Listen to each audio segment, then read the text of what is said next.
Berikutnya itu 25 Fatima Amira Rohman dari Mandua Kota Pekanbaru Riau lagi. Wow, Riau. Kami persilakan.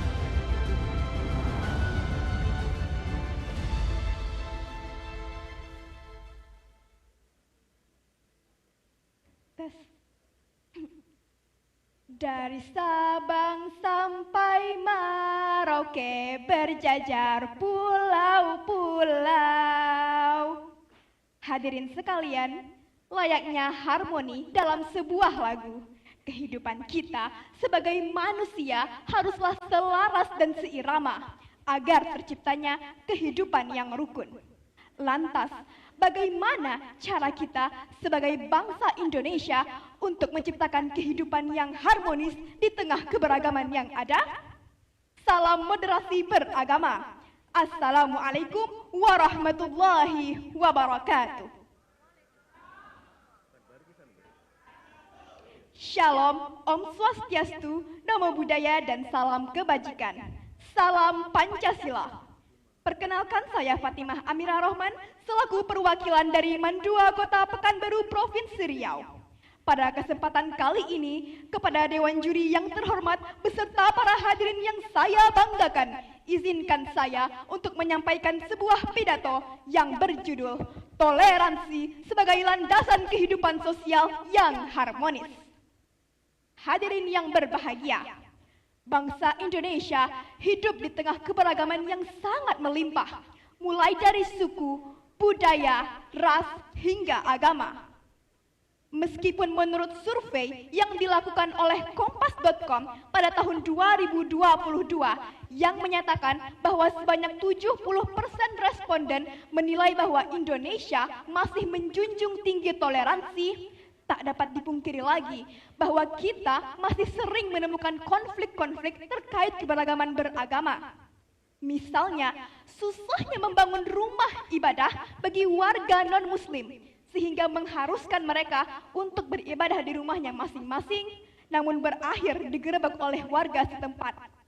Hal ini dapat kita lihat melalui kasus di Pandeglang, Banten, di mana salah satu rumah pendeta yang dijadikan tempat ibadah bagi warga Kristiani di sana digerebek oleh warga dan aparat.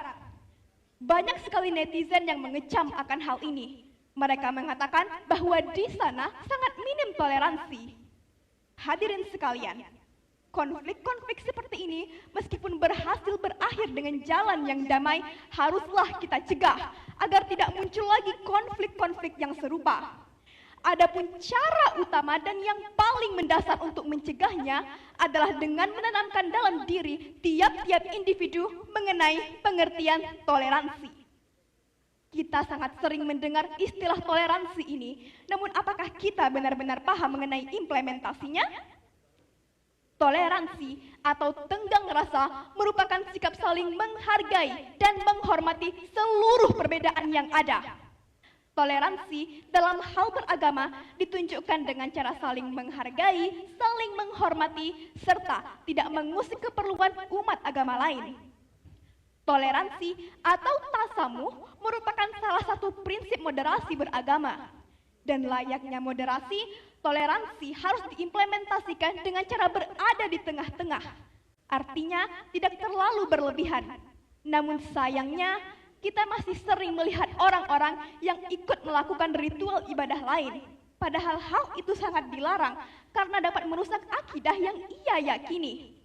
Lantas, bagaimana cara menerapkan toleransi yang benar?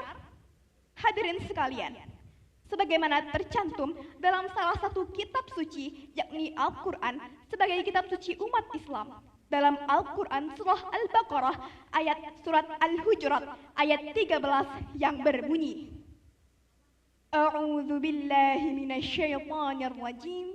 Bismillahirrahmanirrahim. Ya ayyuhan nasu inna khalaqnakum min dzakarin wa untha waja'alnakum syu'uban wa qabaila lita'arafu. Shadaqallahul azim. yang artinya, wahai manusia, sesungguhnya kami telah menciptakan kamu dari seorang laki-laki dan seorang perempuan. Kemudian kami jadikan kamu berbangsa-bangsa dan bersuku-suku agar kamu saling mengenal. Melalui ayat ini, kita dapat memahami bahwa keberagaman diciptakan agar kita saling mengenali seluruh keberagaman tersebut. Toleransi itu sendiri dapat bermula dari sebuah perkenalan yang nantinya akan berkembang dan tumbuh menjadi sebuah kesadaran bahwa kita, walaupun berbeda, adalah satu sebagai saudara setanah air dan sebangsa Indonesia. Berkat inisiatif Presiden kita, Presiden Republik Indonesia Joko Widodo yang terhormat, yang melihat bahwa keberagaman beragama di Indonesia perlu dijembatani oleh sebuah toleransi, maka dibangunlah sebuah terowongan yang berada di bawah tanah Masjid Istiqlal dan juga Gereja Katedral. Terowongan ini nantinya akan diresmikan pada bulan Agustus 2024 mendatang. Terowongan ini diharapkan dapat menjadi jembatan toleransi antar umat beragama yang beribadah di sana, di mana mereka dapat saling mengenal melalui sapaan serta obrolan ringan, sehingga mereka dapat hidup berdampingan sebagai umat beragama. Hadirin yang berbahagia, hidup berdampingan sebagai umat beragama artinya kita harus saling menghargai dan tidak boleh egois.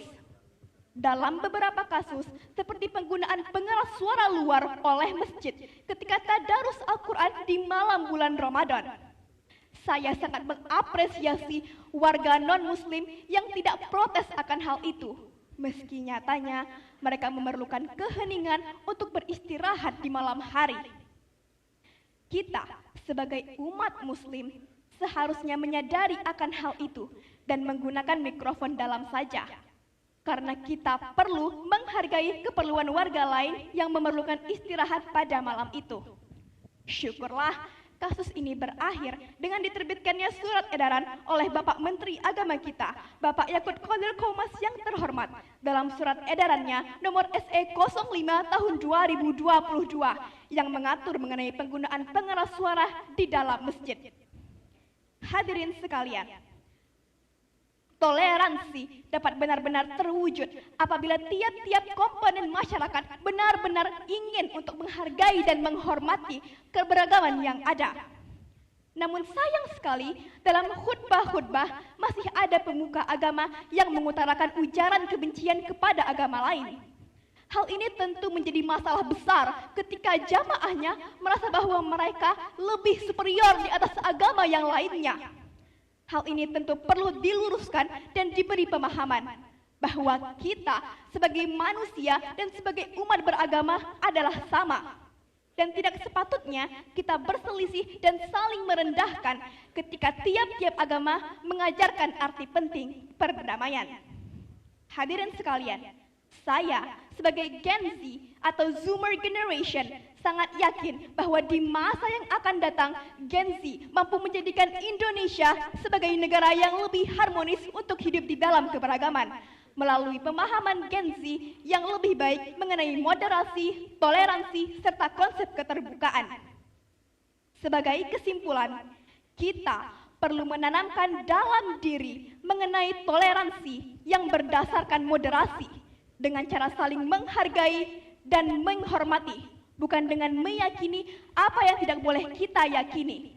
Dengan ini, kita dapat hidup saling mendampingi dan hidup dalam harmoni, dalam limpahan kasih sayang Tuhan yang Maha Mengasihi. Saya berdiri di sini bukan sekedar basa-basi, melainkan untuk membuktikan bahwa toleransi merupakan solusi atas segala konflik yang telah terjadi. Ratusan orang di sini, marilah sama-sama kita sadari bahwa toleransi sejatinya adalah kunci utuhnya NKRI. Mari kita berikan apresiasi kepada partisipan, panitia, beserta dewan juri atas perlombaan ini. Karena berkat perlombaan ini, saya dapat menyuarakan aspirasi terkait toleransi dan moderasi. Indonesia akan selamanya beragam, dan selama itu pula kita memerlukan toleransi yang bersemayam di dalam jiwa-jiwa tiap-tiap insan. Bukan hanya Islam, namun juga Kristen. Bukan hanya mereka, namun juga Hindu, Buddha, dan Konghucu. Bukan hanya umat beragama, namun kita sebagai manusia sejatinya perlu toleransi untuk hidup dalam keberagaman. Demikian pidato yang dapat saya sampaikan. Terima kasih atas segala perhatian. Wassalamualaikum warahmatullahi wabarakatuh. Shalom, Om Shanti, Shanti, Shanti Om. Namo Buddhaya, salam kebajikan, salam Pancasila, salam moderasi beragama.